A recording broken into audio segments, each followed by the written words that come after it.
పేదలందరికీ సొంతింటి కలను నిజం చేయాలనే లక్ష్యంతో ప్రభుత్వం ప్రారంభించిన ఇందిరమ్మ ఇళ్ల పథకం జోరుగా కొనసాగుతోంది.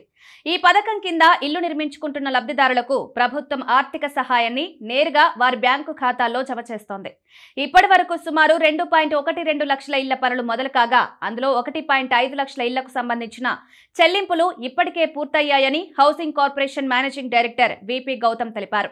ఇందిరమ్మ ఇళ్ల పథకంలో డబ్బులు లబ్ధిదారులకు ఒకేసారి కాకుండా నిర్మాణ దశల ఆధారంగా విడతల వారీగా జమవుతాయి.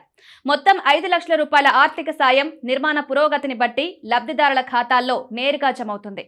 ఇంటి పునాదుల నిర్మాణం పూర్తయిన తర్వాత మొదటి విడత నిధులు విడుదల చేస్తారు. ఈ దశలో రికార్డు స్థాయిలో 1,21,076 ఇళ్లకు 1,210.76 కోట్ల రూపాయలు విడుదల చేశారు. ఇంటికి పైకప్పు నిర్మాణం స్థాయికి పనులు చేరుకున్న తర్వాత రెండో విడత నిధులు జమవుతాయి. ఇప్పటి వరకు 25,264 ఇళ్లకు 252.64 కోట్లు చెల్లించారు. స్లాబ్ పూర్తయిన తర్వాత మూడో విడత ఇల్లు ఇస్తారు. ఈ దశలో 7,777 ఇళ్లకు 155.44 కోట్లు విడుదలయ్యాయి. ఇంటి నిర్మాణం పూర్తయిన తర్వాత మిగిలిన నిధులను వారి ఖాతాల్లో జమ చేస్తారు. ఇలా 4 విడతలుగా డబ్బులను అందిస్తారు. అధునాతన సాంకేతికతను ఉపయోగించి పూర్తి పారదర్శకతతో ప్రతి సోమవారం లబ్ధిదారుల ఖాతాలకు నేరుగా డబ్బులు జమ చేస్తున్నామని అధికారులు వెల్లడించారు.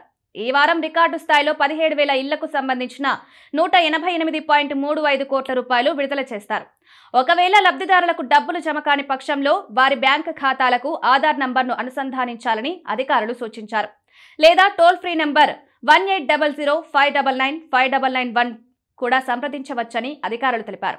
రాష్ట్ర వ్యాప్తంగా 12,000కు పైగా గ్రామాల్లో 4,000కు పైగా మున్సిపల్ వార్డుల్లో ఇందిరమ్మ ఇళ్ల నిర్మాణాలు శరవేగంగా జరుగుతున్నాయి. అనేక ప్రాంతాల్లో ప్రతిరోజు కొత్త ఇళ్ల గృహప్రవేశ కార్యక్రమాలు జరుగుతున్నాయి. ఈ పథకం పేదల జీవితాల్లో వెలుగులు నింపుతుందని ప్రభుత్వం విశ్వాసం వ్యక్తం చేస్తోంది.